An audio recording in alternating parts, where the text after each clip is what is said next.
Matthew and Chris, we were not supposed to be getting on microphones again this season, but you two have a sickness and just pestered and pestered about getting on. I mean, there's a lot to talk about. That's the great thing about college football and football in general. I think the natural place to start is probably Quinn Ewers today, who entered the transfer portal. It is the most surprising news since never. It's not surprising at all. Texas Tech, Texas A&M seem to be a potential landing spots. I think Texas was the natural choice given that he committed there originally, and they've got Steve Sarkisian. After that, you got to consider Texas A&M. I didn't know that Texas A&M is supposedly using NIL money at the heart of their recruiting pitches to players, so it could be attractive. I don't know how much I like, Jimbo Fisher, the highly touted quarterback. So I think I'm crossing my fingers that it ends up being Texas that he goes to. Yeah, I mean, Texas makes the most sense. He grew up, obviously, literally 15 minutes from where I live in South Lake Carroll.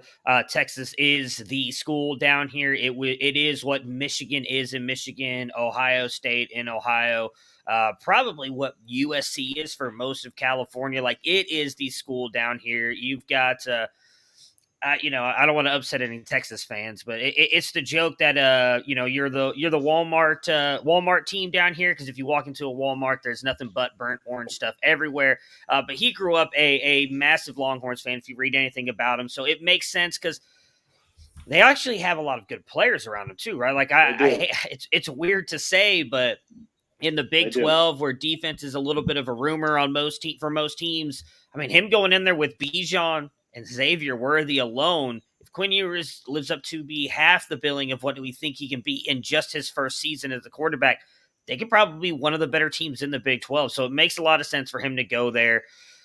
Sark also, and if you want to look at the development Sark has had in quarterbacks, I think you could say he's had a better shot with that in just the past couple of years than Jimbo has his entire career. I mean, correct me if I'm wrong, the only one I can really think of off the top of my head is Jameis Winston. That's the only one that I can think of, and I don't know how much Jameis Winston has actually developed. I mean, I take that back. He was a good college player, hasn't been a great NFL player. I didn't like him as a college player personally, but no, Sark has a better track record, and I think the only thing that makes Texas A&M competitive is if they say, we can get you $5 million in NIL money. That's the only way that I see. Texas A&M is like an oil school, is that right? Yes. So if they can get him a deal with ExxonMobil, maybe you go to Texas A&M. But other than that, I think it's got to be Texas. You mentioned the weapons there. It's not just Bijan and Xavier Worthy. It's Troy O'Meara. It's Jatavian Sanders is there. And they're going to develop. Evan Stewart is coming next year. So that's going. I mean, they have a lot of speed. They have versatility amongst their way. Jadon Blue is going to be there. I mean, and Casey Thompson performed well this season. If you get a talent like Quinn Ewers with those weapons, it can be really attractive, Chris.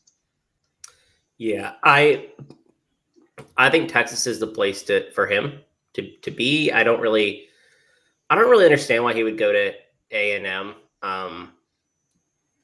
That doesn't make sense. And what is this Texas Tech rumor? Like, nobody wants to play in Lubbock. No offense. Like, Texas Tech is a really tough place to recruit. It's a really tough place to coach. Like, it's not the most attractive Texas school. I would be surprised if it didn't end up at Texas with all those weapons, with everything they're getting next year. They have the number 7 recruiting class coming into 2022. They're getting weapons. I think Sark struggled a little bit this year in his first year, but I think with a quarterback like Quinn Ewers, they can take a legitimate jump.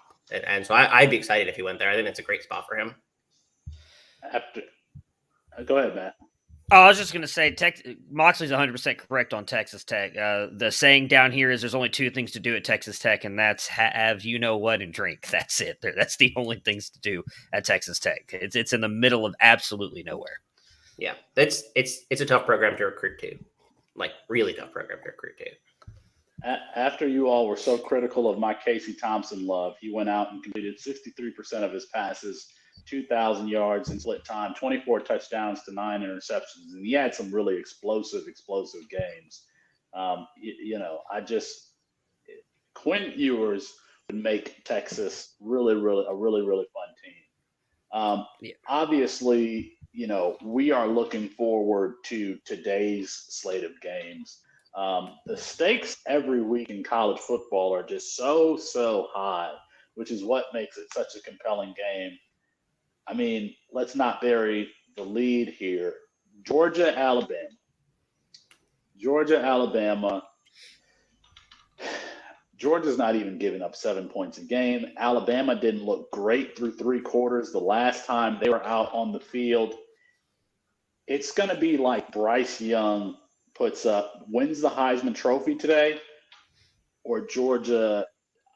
They can kind of, if they want, we're going to run the ball 40 times a game, not let your offense get on the field because we know you can't score.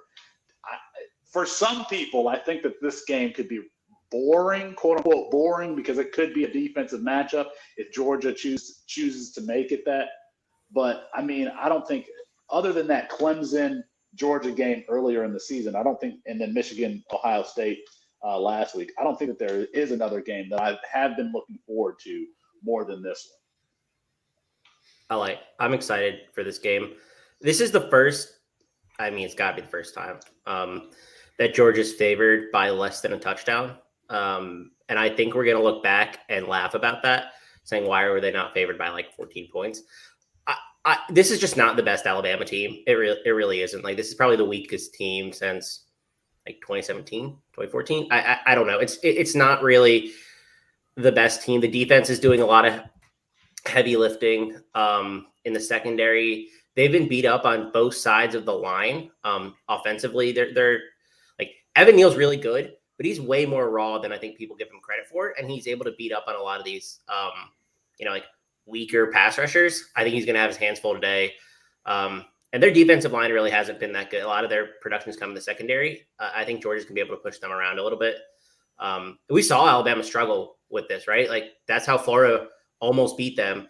LSU kept it close. Like, Texas A&M beat them because they could control the line of scrimmage. I find it really tough to think that Alabama's going to keep this game close. Like, to be honest, I don't think Alabama's scoring more than like 20 points.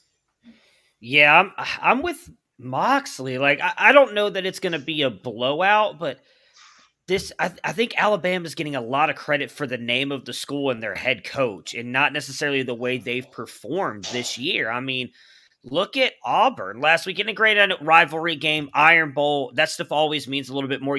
Auburn's going to come to play, especially being there. And, we talked a lot about it on Tailgate the last 2 times Alabama had actually gone into Auburn in the Iron Bowl. They lost those games, but Georgia pushed Auburn around. It was close for like a half, and then Georgia blew them out. Bama could not separate from them, and I think that's where the difference is for once we're seeing the opposite sides of the coin with both these two teams. In the past, Alabama has been that elite team everywhere that maybe you can stick with them for a little bit, but in the second half, a la national championship last year against Ohio State, they blow you out because they're just better than you on both sides of the ball. I think that's Georgia this year. Bama's offense is really good, but it's not elite. And their defense, I think, is even a step down from their offense, where Georgia, their offense isn't elite, but it's pretty close because of how good that running game is. And that defense is. Like, that defense, I think, if they limit Bama, Bama's defense is not going to be able to stop that running game. And even when they do, Moxley's guy, Stetson Bennett, might be able to make just enough plays to get him over the top. I don't think it's going to be a blowout, but I think that they're going to beat them by more than a touchdown. I think 10 to 14 points, like Moxley said. My only objection to that is that in these types of games, coaches who haven't won it before start getting their butts tight, and they call tight games. And so that could be Kirby Smart today. I'm telling you from experience, I remember being in a championship game and Coach Martin calling 3 straight quarterback dives from the 4-yard line because he didn't want to turn the ball over. Just the same play over and over again. And I can see Kirby Smart doing that today. They're favored. They're supposed to win. They haven't won this game before. And so I could see Kirby Smart requiring, his coordinators to call it tight, to play it safe, so that the talent on the team just wins out in the end. And that could play. What's the line? Is it 4 points, 6 points, something like that? It's 6.5 right now. 6.5, yeah.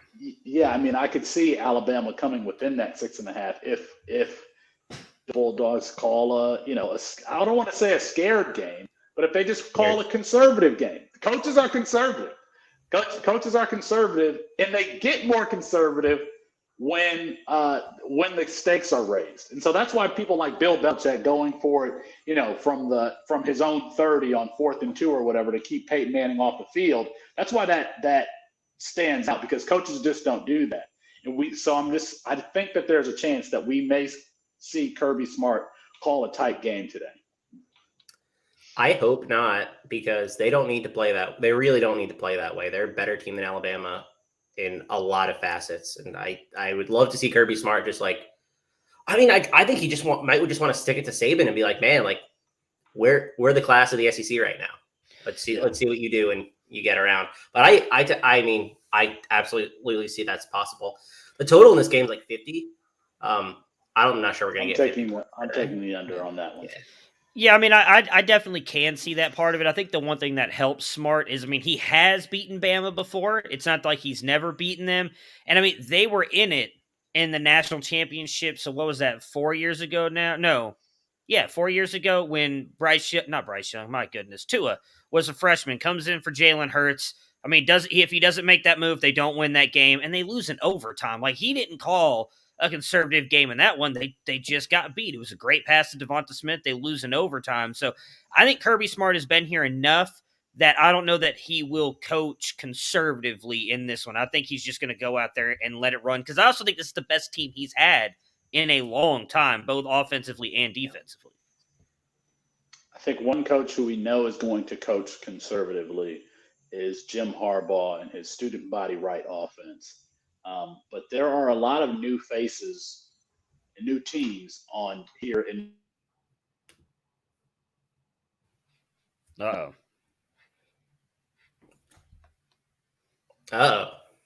Power outage. Look at that, Michigan. This is a sign of things to come. Sign of things to come for Michigan.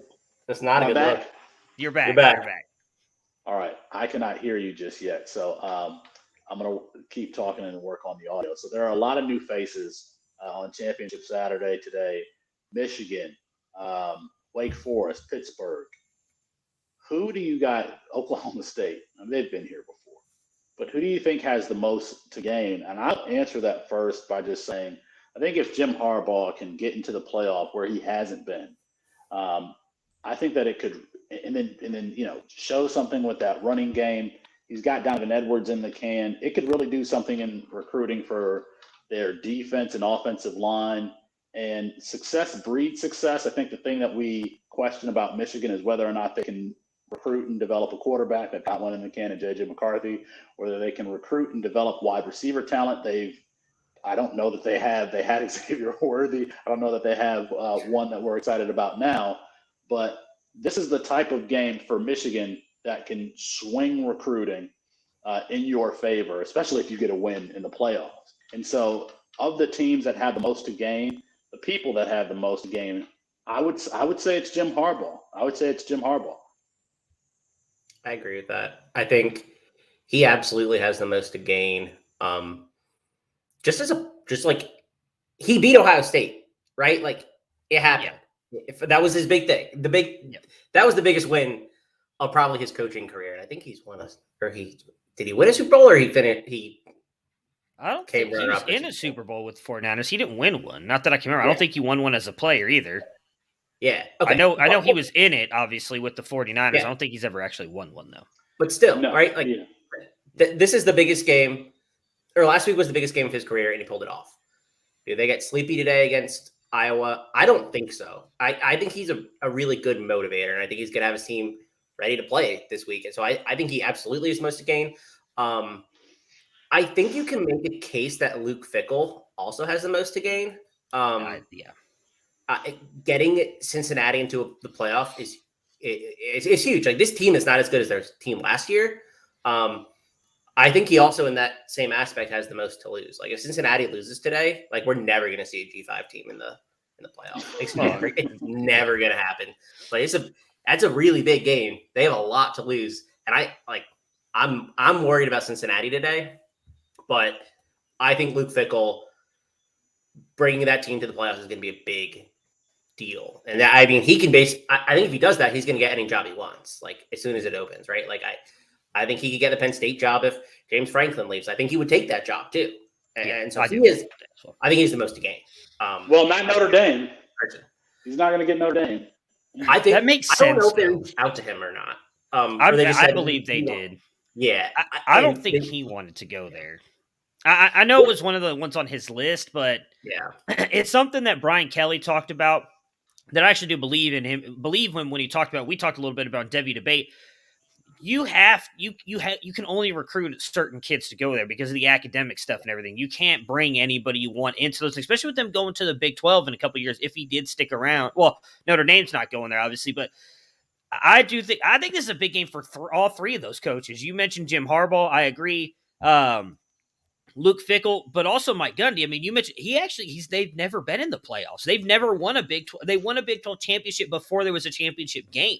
It was when it was just, the best team in the conference gets it. So this is the biggest stage he's been on as well.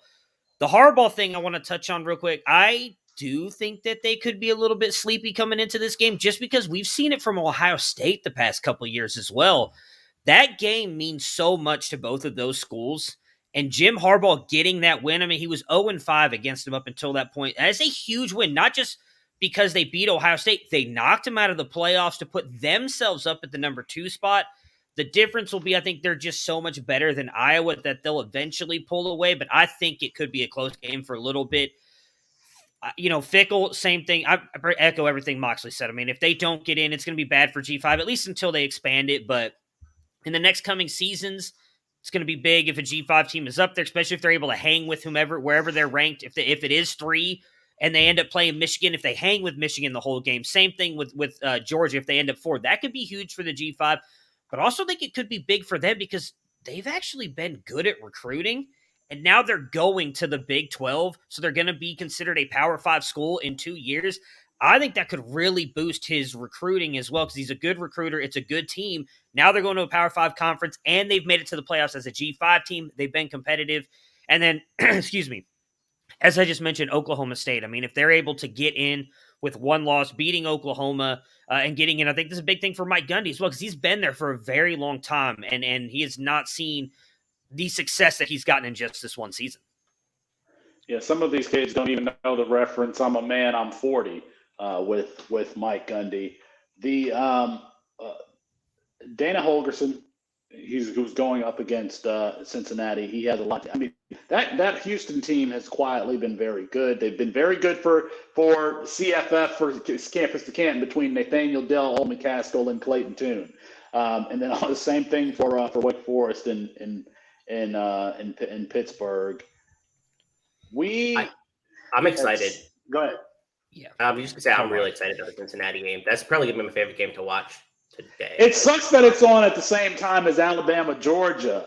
I'm gonna have to go to a bar and watch both of these because I do want to see them both. I think Houston can win. I really think Houston can pull off the upset because their defense is. Cincinnati has not played a defense like this at all. Like, they are a top 3 defense in terms of like rushing the passer. I think Ritter's going to. I legitimately think that Houston can win this game. It would not surprise me if we're sitting here tomorrow being like, man, I can't believe them lost. I mean, Doug Belk, the defensive coordinator at Houston, who is like, he's the next like defensive superstar. He just coaches a fantastic defense. I really, really think that Houston could win this game. Like, I would not be surprised if they won. Their defense is just amazing, and their offense is good enough. Yeah, that's the crazy thing. If you really go look at it, I don't know how many people have paid attention to Houston's season. if they don't fall apart in the second half against Texas Tech, they're undefeated coming into this game as well. That's their only loss. That was game 1 of the season. Clayton, they were up, I think it was 17 or 20 something to nothing going into halftime. And then Clayton Tune throws a bunch of turnovers and Texas Tech comes back and beats them. That's their only loss on the season. They could realistically, if they won that game, they're undefeated playing. That's an even bigger game because I don't know that Houston would be talked about the way Cincinnati is, but Houston would probably be ranked in the top 10 right now because they've beaten just the same teams as Cincinnati. So I'm with you. I mean, the biggest thing's going to be, can we see what Cincinnati did last week? That was a big game for them going up against SMU. That defense has got to be able to make plays, and we've got to see good Ritter like we did last week. We can't see the Desmond Ritter who's slow off the mark, is not completing passes. They're not running the ball well, and then he picks it up in the second half because Houston's defense could keep that a close game, and if Clayton Tune comes out and is having one of his better games, they could get up on Cincinnati early. And yeah, it's going to be, I'm glad that I have multiple TVs in my living room because I'm going to have, I might actually have this one on the big TV because I think it's going to be a little bit more exciting offensively than Georgia, Alabama, and put Georgia, Alabama on my other one and just kind of glance back and forth. But it's going to be fun. I'm excited for both of them. Houston, I think Clayton Tune technically has one more year of eligibility left, but I would take a look at Houston as being a potential transfer destination for some quarterback who's in the portal right now. We saw Tyson Pumachan enter the portal. I really like Tyson Pumachan as a campus to Canton late round quarterback option, given his dual threat ability. He's got the requisite size to be a goal line QB. I really like him. I think we knew this season that this would be sort of a transitional year because we had last season, we had a long-standing relationship with Trevor Lawrence and Justin Fields and Najee Harris and Jalen Waddle and Devonta Smith. All of these guys who had been big names in college football for some time. We lose all of those guys and we get new faces. Bryce Young, Travion Henderson, to a certain extent, Bijan Robinson, but Texas hasn't. While they're not in the national conversation given their record, but what are you guys looking forward to next season as far as players becoming faces of the game? And I'll tell you one of mine for those Marcus Freeman-led Golden Domas. It's Tyler Buchner. It's absolutely Tyler Buchner. That kid has some Lamar Jackson level ability to him. He has, and I don't think that's hyperbole. You can let me know if it is. But if Tyler Buchner can be that level of it, if he can develop in a passing game, develop this off. He didn't play football last year. If he could develop and spend a full off season being the star, Jack Cohn's got to be done, right? Jack Cohn is done. Hopefully, Jack Cohn is done. You install Tyler Buchner. They've got 3 or 4 running backs that you like there at Notre Dame. I think that we could see Tyler Buchner become a potential face of college football next year as a redshirt freshman for the Fighting Irish. I mean, Brian Kelly's not there anymore, so Jack Cohn's done. That's as me and Austin mentioned on Debbie Debate, the him leaning toward his more veteran type players, the guys with experience. I think that goes out the door with Freeman being there. But who do you got, Moxley? I was going to say I love the Buchner call. They also kept Tommy Rees. Nobody wanted to follow Brian Kelly, which I don't think is shocking. Keeping Tommy Rees, I think, is big because I think he's a good offensive coordinator, and a lot of his the offense played fairly good this year. They actually picked it up, especially in the second half. I think that he was a big part of that, and they've been getting Buchner in different packages. I mean, he's dynamic. Like every time he's on the field, he's running for like 10, 15 yards, and if he adds a little bit more weight and he keeps that explosiveness, like you look at a guy who's like 6'1", probably like 225. Like that's a pretty good size for him, dude. That's not like a lanky dude. I struggle with this one because I don't know if he's going to be the starter, but I think Drake May could be like basically not Sam Howell, but like I think he could put himself on the national stage next year. Like I think Drake May's a really good athlete, like much better than people think he is. He's got the requisite size. He's like 6'5".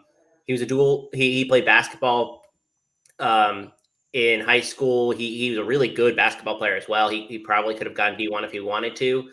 I think he's going to win that job. I don't think Jacoby Criswell is a threat there, to be honest. I know people are talking about it, like Austin on Twitter, who's well, to be saying, fair, Jacoby Criswell has been the one that has come in for Sam Howell, but in Yeah. the spring game, it was Drake May who came in after Sam Howell, as though they wanted to give him more reps in that environment. So yes, and that's not surprising though. I mean, Criswell had already been there Right. for a year. He knew the playbook a little bit better. And Drake May, I just think Drake May is like a really good quarterback. Like he's big. He ran for a ton of touchdowns. I think he could be like a really good replacement for Sam Howell. Like I would not be surprised if that offense did lose a big step. They're getting a lot of players in next year too. Like they've been recruiting really, really well for North Carolina. They're keeping Josh Downs. They have Kamari Morales. They actually have a couple tight ends coming in. I think May could be a guy we're talking about, like one of the exciting second-year quarterbacks. I just think he has the talent to do it. Yeah, I mean, I think all of those the COVID freshmen, all the guys who their seasons were affected because of COVID the last year in high school. I mean, we didn't. Well, Heward's not. I don't think going to get to do anything with Haener, likely going to Washington. But I mean, Ty Thompson, who we probably should have seen at some point last night for whatever reason we didn't, could be fun at Oregon. I mean, you've got obviously Dart's the easy one. We saw a little bit of him this year. Now he gets Lincoln Riley in there. Is J.J. McCarthy taking over at Michigan going into next year? We've got who's another guy I was trying to think of off the top of my head. I mean, well, McCord, I don't even know what's going to happen with him, so we can't talk about him. We just talked about obviously Quinn Ewers. If he does go to Texas and get that starting job, you've got sticking with Ohio, Evan Prater, who I know Austin, Colin, and myself really like at Cincinnati with Ritter finally moving on. He's a kid. He's not a freshman, but he's a kid who could really be exciting at quarterback there. I mean, there's I felt like we talked a lot about this last year, right? With all the guys like Fields and Lawrence, Zach Wilson wasn't like a well-known name by a lot of people, but all those guys moving on into the NFL, like, oh man, there's going to be this huge change. I feel like we're about to see the same thing this year. There's a lot of changes coming, especially with the transfer portal. We could see a whole new college landscape next year. So I think all those guys are going to be really exciting to watch. One name you did mention. No, I was just going to say, we're keeping that same theme. A guy that I was really excited about, and I think, Matt, you were really excited about him too, is Sam Heward. Like, is he staying in Washington now? Because, I mean... I don't know. He's got to stay in Washington. Heward is a Washington name. He's a legacy. He's a legacy player. He's going to stay there. Jake Haener's only going to have one season. So technically, Sam Heward is going to be a redshirt freshman next year. He can start as a redshirt sophomore. Sam Heward will be old cement feet. Sam Heward will be absolutely fine if he stays at Washington. Yeah, I think maybe because we look at it so much from like the fantasy side of things, right? Where it's like, oh, well, if he doesn't produce in his first year or his second year, he's just a nothing. I think he's really good. The one thing I took away from watching the games, because let's be honest, he didn't get into many of them. And then when he started last week, it was not good. He's more mobile than I thought he was going to be. I will give him now. He's not going to like beat anybody with his legs, but he's a lot more mobile around and in the pocket to extend plays than I thought he was going to be. Yeah, I'm disappointed. I get it from Haener's side of things, and I hope that DeBoer allows it to be a competition. Not saying that Heward would beat Haener out, but I hope he doesn't just say Haener's got the job if he does transfer to Washington. But I do think it kind of sucks from Heward's side of things because, again, he is a legacy kid, so he's probably not going to transfer, which means now he just spent the entire year sitting behind a quarterback who, in my opinion, was probably not better. Maybe he was because he did not play well in his one start. And now he's got to sit behind a guy who's transferring in. He's not going to get to start until his third year in college. That does kind of diminish probably even what some of the NFL will think about you as well. Even if he goes out there in that final year and has an amazing season, which is possible with him being the head coach there at Washington, we could see Washington actually have a good offense and not just be built around the defense. But I do think it hurts Heward a little bit. Regardless of what happens with him, I think he's going to be a good quarterback. I'm excited to get a chance to see him play, but I just think being the legacy kid that he is, him transferring is probably slim. Yeah. One name that you guys did not mention who's playing today is JoJo Earl. I think that JoJo Earl is one of the I think he's one of the best wide receivers in the country, having less than 13 catches on the season. I have him ranked very highly in my rankings at campuscanton.com. I always had him ranked higher than a Guy Hall and Ja'Cory Brooks. And now it looks like there's a natural spot next year for for JoJo Earl in the slot. Either Ja'Cory Brooks or Guy Hall is going to get one of those outside positions after Jameson Williams leaves. I think John Mechie is probably still going to stay, but his style of game is very flashy. He can make people miss. He can get deep. I think that he wasn't there in Tuscaloosa in the spring. He was still playing Texas high school football. He didn't have the spring. He only came in for a training camp in the fall and then had a role as a freshman early on. He had a role before Brooks, before Hall. And we saw him on the field getting snaps. And so JoJo Earl is absolutely one of the players that I'm looking forward to seeing next year. And I think he could potentially be a face of college football. I thought it would be this year. It wasn't. They relied on Slade Bolden. I don't see how they don't get him the ball next year, given all of the things that he can do with the ball. Yeah. I mean, I'm excited for him. We just talked about it on Teffy Debate. I mean, the past three and is it the past three and possible past four Biletnikoff winners are going to be Alabama wide receivers with Judy Smith and whom I'm forgetting. Jameson Williams has a shot to win it. Felix, you and me both think he's going to win it this year. So they've done a really great job, developing those wide receivers and everything. I mean, there's a lot of them. I'm very curious. This is not a discussion for today. It's a discussion for a different time. But I'm very curious to actually sit down and see if, because of what happened in 2020 with COVID, how much that may have affected a lot of these players more than we've seen in the past. Because I feel like we have not seen the amount of freshmen perform this year that we have, even in the past couple of years. And I wonder how much of that is due to COVID. Because, I mean, you mentioned JoJo Earl. I mean, granted, probably a little bit more because of the room ahead of him. But, I mean, you could say the same thing about Mecca and Marvin Harrison.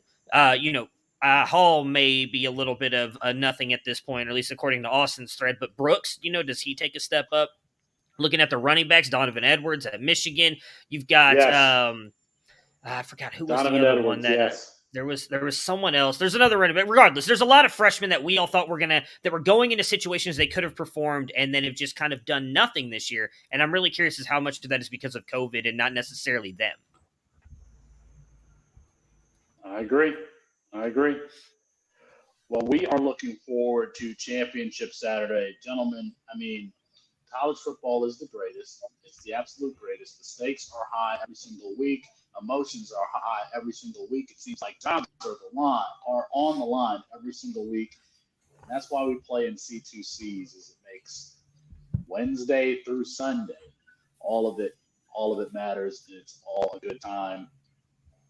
For Chris Moxley, for Matthew Bruning, we hope everyone enjoys their Championship Saturday.